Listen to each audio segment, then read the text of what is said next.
우리는 지난 시간부터 예후에 대해서 살펴보고 있습니다. 예후는 북이스라엘의 열 번째 왕으로 주전 841년경부터 814년경까지 약 28년을 나라를 다스린 왕입니다. 이 사람은 원래 오므리 왕조의 마지막 왕인 요람 왕의 군대 장관이었습니다.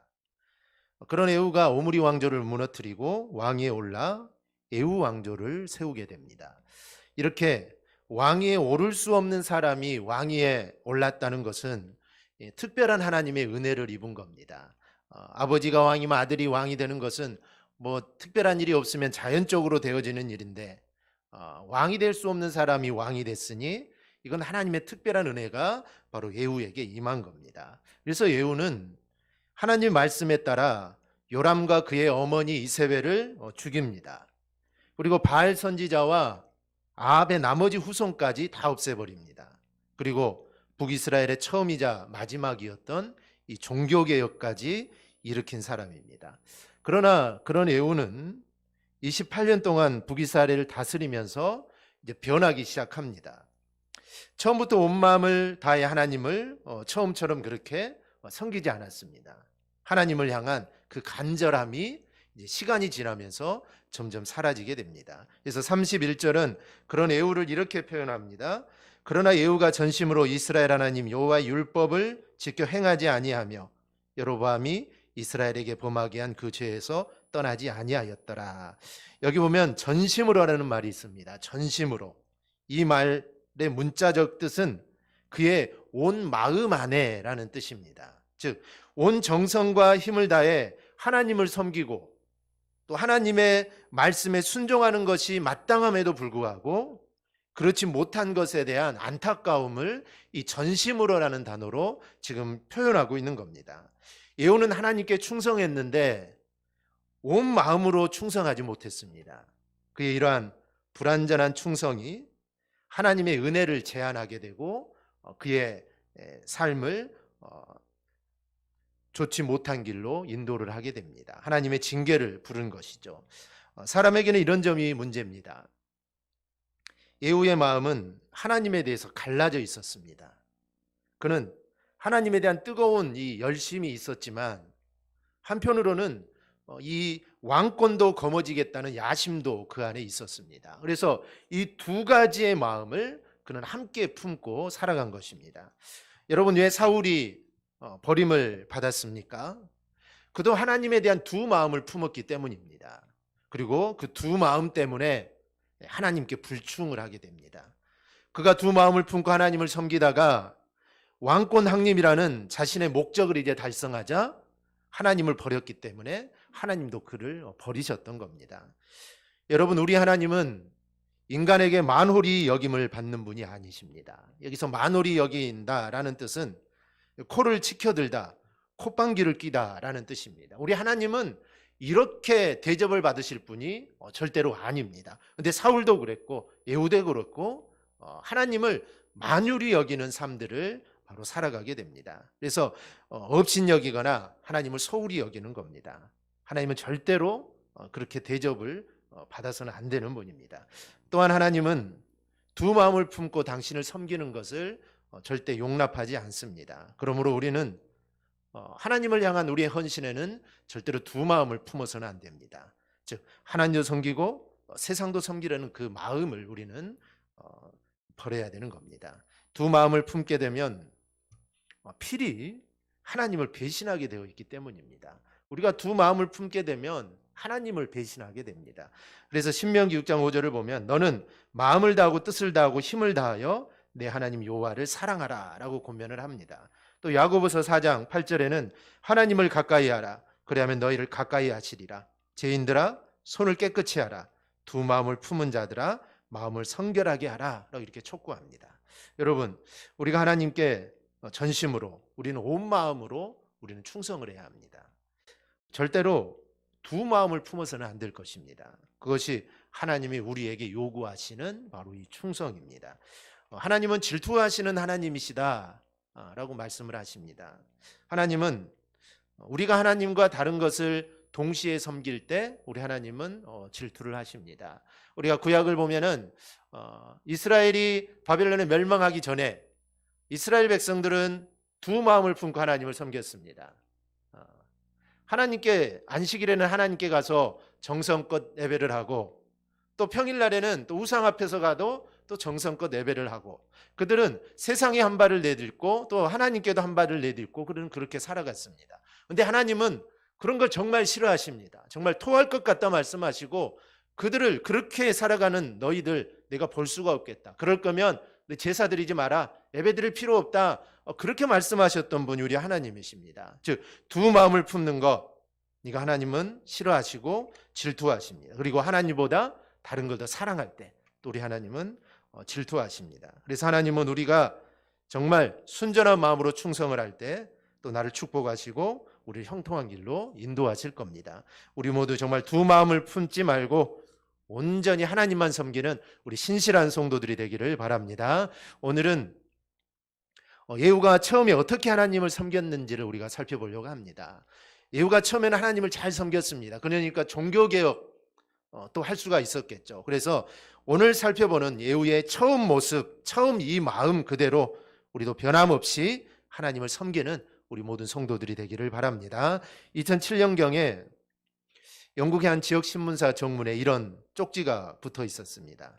내 딸 맨디, 너는 나를 기억도 못할 수 있겠지만 이 아빠는 너를 오랜 시간 동안 찾고 있단다. 매일 너를 그리워하고 있어. 사랑한다.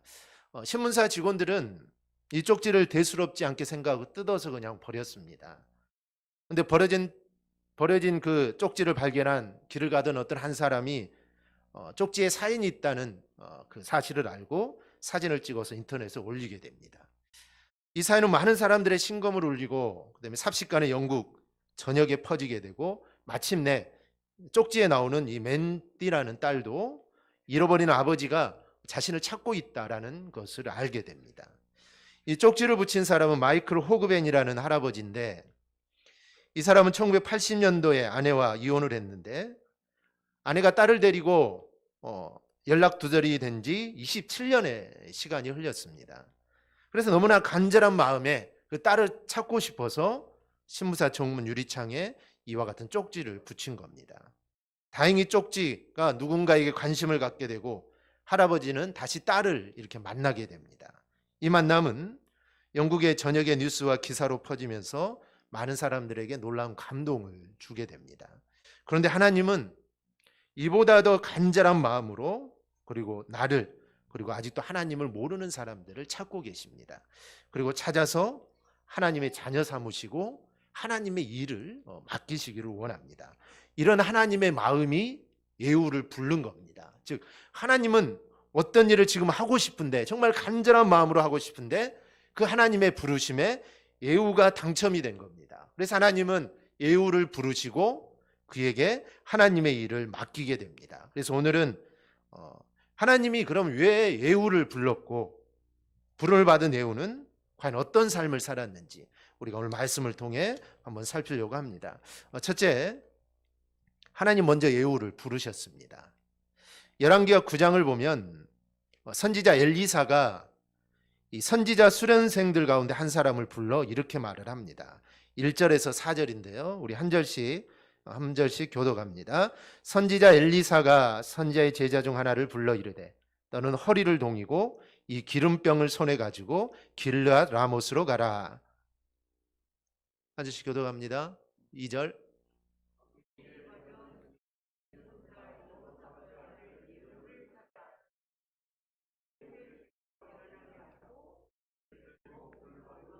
기름병을 가지고 그의 머리에 부으며 이르기를 여호와의 말씀이 내가 내게 기름을 부어 이스라엘 왕으로 삼노라 하셨느니라 하고 곧 문을 열고 도망하되 지체하지 말지니라 하니 그 청년 곧 그 선지자의 청년이 길르앗 라못으로 가니라. 아멘. 엘리사가 자기의 제자 중 한 명을 불러서 길르앗 라못으로 보냅니다. 한편 랍비의 전승에 의하면 이때 엘리사가 보낸 이 선지생도가 요나 선지사라고 이렇게 소개를 하고 있습니다.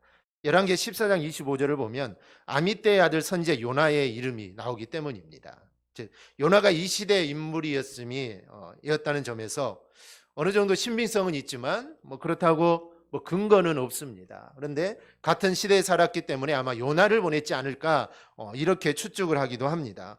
어쨌든 요즘으로 말하면 이 신학생이 길앗 라못으로 갑니다. 이제 신학을 공부하기 시작한 신학생이 길앗 라못으로 갑니다.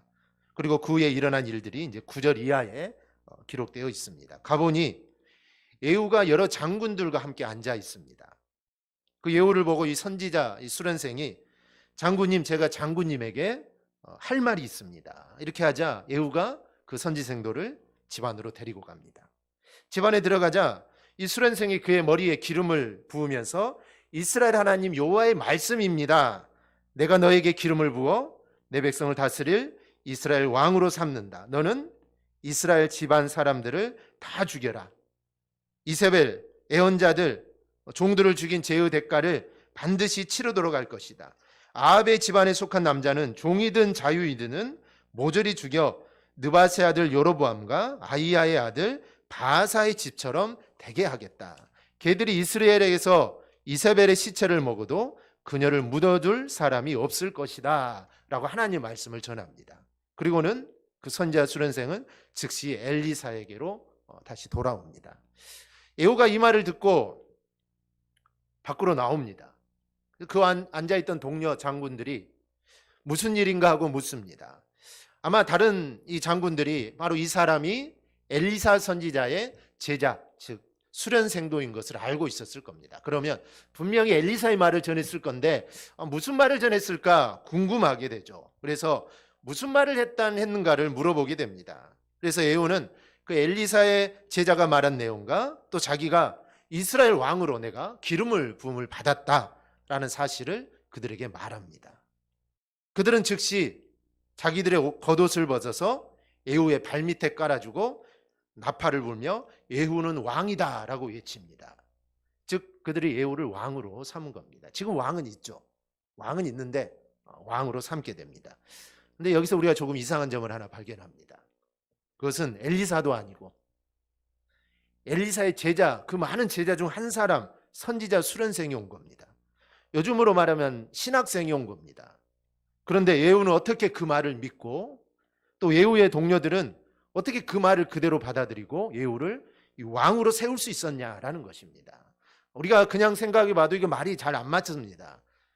엘리사가 와서 기름을 붓고 왕으로 삼으면 당연히 내가 왕이 되는구나 라는데 한 번도 보지 못한 자기가 엘리사 선지자의 제자라고 하는데 이게 맞는 건지 틀리는 건지 확인할 수도 없고 다잡고자 그냥 기름 붓고 왕이다 라고 말하고 그냥 또 달려가 버리니 이게 믿는다는 것이 어찌 보면 이건 좀 더 이상한 그런 상황입니다. 그런데 열왕기 2장을 보면 거기에 답이 나옵니다. 엘리사가 베푼 이 엄청난 기적들이 나옵니다. 그 유명한 나아만 장군, 그리고 도끼를 떠오르게 하고 또 아이를 낳지 못하는 수넴 여인이 아이를 낳고 근데 그 아이가 죽었는데 또 그 아이를 다시 살려낸 이런 엄청난 기적을 베푼 사람이 엘리사입니다. 그러면 당연히 이런 소문들이 온 이스라엘에 퍼졌을 겁니다. 아마 온 이스라엘에 이 소문을 모르는 사람은 아마 한 명도 없을 겁니다. 그런데 이 소문이라는 것이 하나를 소문내면 한 두세 배로 불려가지고 소문이 납니다. 그래서 아마 엘리야가 이런 일을 행했지만 아마 이건 축소되기보다는 더 과장되어 가지고 아마 이스라엘 전 지역에 퍼져 있었을 겁니다. 그러니 이 시대에 엘리사의 말이라면 뭐든지 다 프리패스입니다. 다 통과합니다.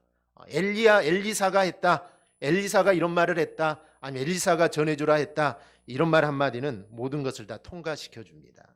그러니 예후도 그의 동료들도 이 선지생도의 말을 그대로 믿은 겁니다. 중요한 것은 이것을 믿느냐 믿지 않느냐 이거는 별로 중요하지 않습니다. 나를 왕으로 삼는다고 하는데 나는 믿을 수 없어. 이건 중요하지 않습니다. 중요한 것은 하나님이 예후를 불렀다는 겁니다. 많은 사람들이 있는데 그 중에 하나님이 예후를 불렀습니다. 그리고 부른 이유가 분명합니다. 분명하게 있습니다. 우리도 마찬가지입니다. 하나님이 나를 부르신 이유는 분명히 있습니다. 분명합니다. 하나님이 나를 아무런 이유 없이 부르시지 않습니다. 아무런 이유 없이 우리를 이 땅에 태어나게 하시지 않습니다. 나를 자녀 삼아 주시는데 이유 없이 나를 하나님의 자녀 삼으시지 않습니다. 분명한 이유가 있습니다. 그것을 우리는 이 소명이다라고 말을 합니다. 즉 우리 모두에게는 하나님이 주신 소명이 있습니다. 그리고 그 부르신 뜻을 깨달아 주님의 뜻대로 살아간다면 그것을 사명이라고 합니다. 그래서 우리 모두는 소명을 받았는데 그 소명이 무엇인가를 깨닫고 그 뜻대로 살아가는 사람이 사명자가 되는 것입니다. 많은 기독교인들이 있지만 모두 다 소명을 받았지만 사명자로 살아가는 사람은 모든 사람이 되지 않습니다. 하나님이 주신 소명을 깨달아야만 그 깨달은 것대로 살아가야만 사명자가 됩니다. 깨달았는데도 그렇게 살지 않은 사람들도 많습니다. 목회자 중에도 신학교를 가고 이제 목사가 되기 위해 신학교를 가는데 목회 안 하고 장사하는 사람들도 많습니다. 소명이 있지만 소명은 깨달았지만 그대로 살지 않으면 그 사람은 사명자라고 부를 수가 없습니다. 그렇다면 나의 사명은 뭘까요? 하나님이 왜 나를 불러서 예수 믿게 했을까요? 예수 믿은 내가 우리 가정 혹은 직장에서 해야 할 사명이 무엇이 있을까요?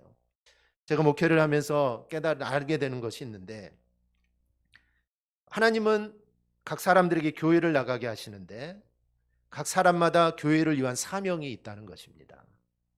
가만히 보면 정말 초대형 교회 옆에도 아주 작은 상가 교회들이 있습니다. 그 옆에 정말 수천 명 아니 수만 명이 모이는 교회가 있다 해도 바로 옆에 상가에 자그마한 개척교회가 있습니다. 언뜻 생각하면 사람들이 그 초대형 교회는 초대형 교회로 가지 그 옆에 작은 상가교회는 가지 않을 것 같습니다. 그런데 놀라운 것은 하나님의 사람들의 마음을 움직여서 그 초대형 교회를 지나 그 상가교회로 발걸음을 인도하십니다. 왜 그럴까요? 모든 교회는 하나님의 교회이기 때문입니다. 수천 명 아니면 수만 명이 모이고 한 주만 해도 수십 명 아니 수백 명이 새로 새신자가 등록하는 그 교회만 하나님의 교회일까요? 아니면 저 시골에서 정말 작은 교회 정말 일평생 40년 50년 목회해도 정말 한 사람 전도할까 말까 정말 어렵게 그렇게 목회하는 그 작은 교회 그건 하나님의 교회가 아닐까요? 아닙니다. 이 지구상에 있는 모든 교회는 다 하나님의 교회입니다. 그렇다면 그 교회 안에도 내가 감당해야 할 사명이 반드시 있습니다. 그래서 하나님께서는 정말 그 화려하고 그 거대한 교회를 지나 작은 교회 성도들을 이렇게 보내시는 겁니다. 그런데 내가 큰 교회를 다니느냐 아니면 정말 작은 교회를 다니느냐 이것은 중요하지 않습니다.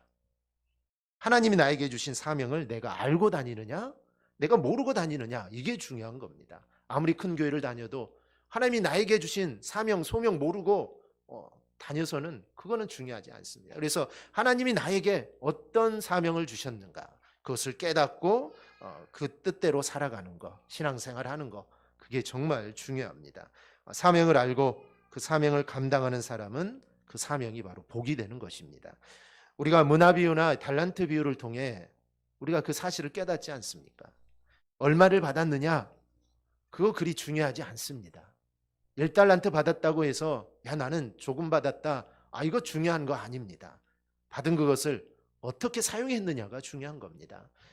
1달란트 받았으면 그 받은 만큼 사용하면 됩니다. 그러게 하나님이 나에게 맡겨주신 사명을 깨닫고 그 사명대로 그 일을 잘 감당하는 것 그게 바로 나에게 이 복이 되는 것입니다. 그런데 반대로 사명을 알면서도 거절하거나 사명을 받고도 감당하지 않는 것은 이 책망의 도구가 되는 것입니다. 그냥 있는 것이 아니라 이거는 책망의 마지막 날에 우리가 책망받을 일입니다. 하나님이 나를 선택하셔서 이 일을 맡겨서 사명자로 불러주셨는데 우리가 그걸 알면서도 그 일을 하지 않고 하나님 앞에 가면은 당연히 하나님은 우리를 책망하실 수밖에 없습니다. 우리는 문화비유나 달란트 비유에서도 확인할 수 있습니다. 1달란트 받았던 자 책망받지 않았습니까? 우리는 성경 말씀을 통해 알 수가 있습니다. 그러기에 우리는 나의 사명이 무엇인지를 깨닫고 그리고 사명을 감당하는 우리 성도들이 되시기를 바랍니다. 그 길이 다른 무엇보다도 복된 길임을 우리가 잊지 않기를 주님의 이름으로 축원합니다. 둘째로 하나님 말씀에 순종하는 예우입니다. 이미 말씀드렸듯이 하나님이 예후를 불러 예후에게 명령하시는 것은 아합 왕가의 마지막 왕인 요람 왕과 요람의 어머니이자 아합 왕의 부인인 이세벨에 대한 심판입니다. 그리고 더 나아가 아합 왕가 전체에 대한 심판입니다. 이 일을 위해 하나님이 예후를 부른 겁니다. 이것이 예후의 사명입니다. 그런데 이게 다 사람을 죽이는 일입니다. 사명으로 하나님 부르셨는데 불러놓고 사람을 죽이라는 겁니다. 실제로 열왕기하 9장을 보면 예후가 요람 왕을 죽이고 유다 왕 아하시야를 죽입니다. 이세벨도 죽이고, 또 10장을 보면 아합 왕의 자손 70명을 죽이고 아하시야의 형제 42명도 죽이고 나아가 아합에 속한 모든 사람을 다 죽입니다.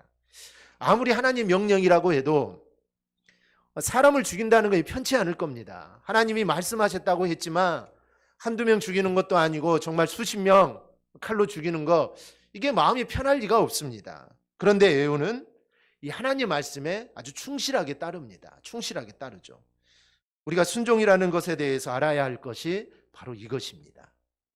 우리는 순종한다 그러면서도 내가 어떤 일에 순종할까를 내가 결정을 합니다.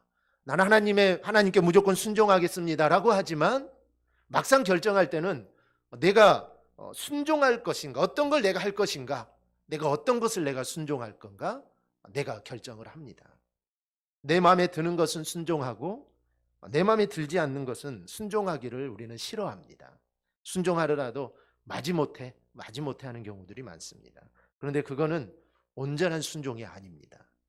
진정한 순종은 내 마음에 들지 않는 명령이라도 순종할 수 있어야 그것이 진정한 순종입니다.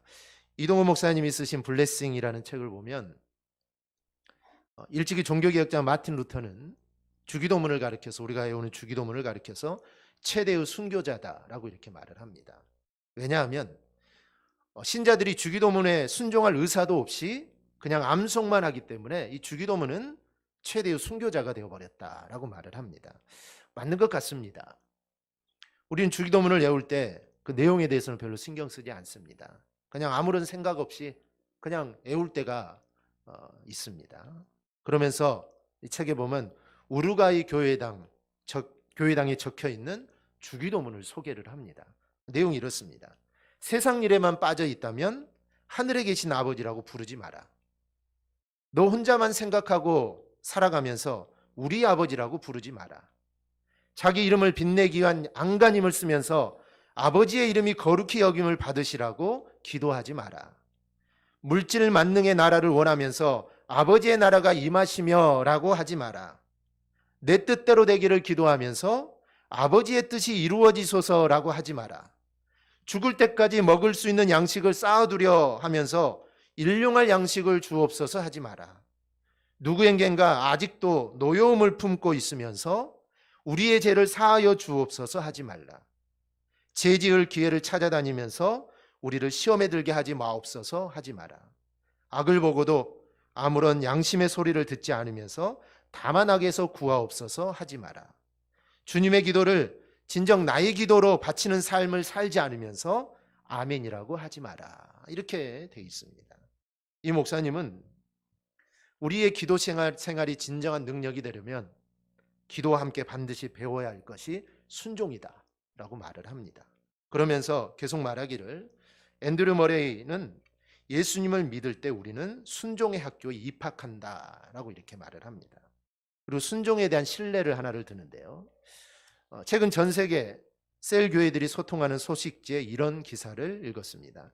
서부 아프리카의 코트디부아르에서 부흥한 한 교회 담임 목사님이 기도하는 가운데 교회 구조를 홈셀로 바꾸라는 마음을 지속적으로 얻게 되었습니다. 그래서 지구촌 교회와 같은 셀 교회를 시작하게 됩니다. 그런데 그렇게 한 지 1년 정도 지났을 때 이번에는 기도할 때마다 교회당에서 주일 예배를 드리는 것이 아니라 홈셀 예배로만 모이라는 마음이 들었다고 합니다. 하나님, 어떻게 교회에 건물을 놔두고 주일 예배를 건물에서 드리는 걸 포기하고 어떻게 가정에서만 예배를 합니까? 그러면 저는, 담임 목사인 저는 무슨 역할을 해야 합니까? 그래서 하나님이 너는 양들을 위해 중보만 해라 라고 말씀을 하셨답니다. 마침내 교회 지도자들과 기도하고 의논한 후에 하나님 말씀에 순종하기로 하고 교회 건물을 유치원 학교로 전환을 시킵니다. 물론 많은 반발이 있었겠죠. 교회 건물을 놔두고 이제 가정에서 예배드려라. 코로나도 아닌데 교회 오지 말고 가정에서 드려라. 당연히 반발이 있을 수밖에 없습니다. 그런데 그렇게 한 지 딱 3개월이 지났는데 그 지역에서 내전이 일어나 많은 건물들이 불타는 피해를 입었지만 이 유치원 건물만은 안전했다고 합니다. 그 건물만 안전하게 보호가 되고 다른 모든 건물들은 다 파괴가 되었습니다. 그래서 내전이 끝난 후에 이 지역을 돌보는 희망의 중심이자 축복의 통로가 이 교회가 되었다라는 겁니다. 그 교회 목사님은 말합니다.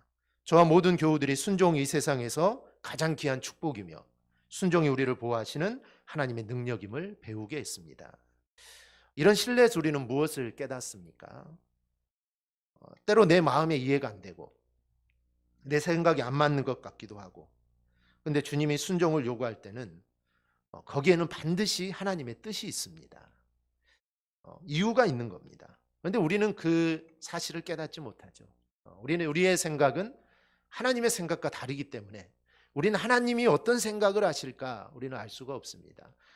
바둑 두는 바둑 기사들 보면은 수십 수 앞의 수를 바라보고 바둑을 둔다고 합니다. 정확히는 모르겠는데 40수, 50수 앞에까지 생각을 하면서 내가 40수, 50수 앞에 이 사람 이걸 놓겠다라는 것을 생각을 하고 바둑 하나를 둔다고 합니다.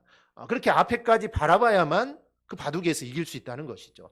그렇지 못하고 당장 그것만 보고 바둑을 두면은 절대 바둑은 이길 수 없다라고 말을 합니다. 즉 우리의 생각, 하나님의 앞으로의 생각은 우리가 정말 상상할 수도 없고 우리가 어떻게 이해할 수도 없는 그런 일들입니다. 그런데 반드시 하나님의 뜻이 있다는 것이죠. 그래서 우리는 그걸 깨닫지 못하기 때문에 우리는 불순종합니다. 그리고 내 생각을 합리화하죠. 이건 아니다. 이건 하나님의 말씀이라고 해도 이건 아니다 라고 생각을 합니다. 예후를 보십시오. 하나님의 명령이 사람을 다 죽이라는 겁니다. 그것도 지금 왕을 죽이라는 겁니다. 그리고 그 가족을 다 죽이는 겁니다. 다 죽여야 합니다. 그런데 예후는 그럼에도 순종합니다. 하나님은 사람을 죽이는 것을 기뻐하시는 분일까?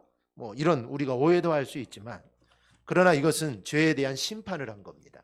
즉 심판은 그냥 행해지는 것이 아닙니다. 어느 날 갑자기 하나님이 심판하시는 것이 아니라 여러 번 충분하게 돌이킬 기회를 계속 주신 겁니다. 선지자를 보내고 말씀을 통해서 계속 주시는데 그래도 돌아서지 않자 어쩔 수 없이 하나님은 심판하신 겁니다. 이 음참마속이라는 말이 있습니다. 음참마속. 이 말은 울면서 마속을 참했다라는 뜻입니다. 삼국시대 이 제갈량이 위나라를 공격을 했습니다. 그래서 위나라 조에는 제갈량이 공격해 오니 사마이라는 또 사람을 내세워서 방비토록 하게 됩니다. 이때 제갈량은 그러면 누구를 보낼까? 누구를 선봉에 세워서 이 전쟁에 보낼까 고민을 하게 되는데, 이때 제갈량의 친구인 마량의 아우 마속이 내가 출전하겠다고 지원을 합니다.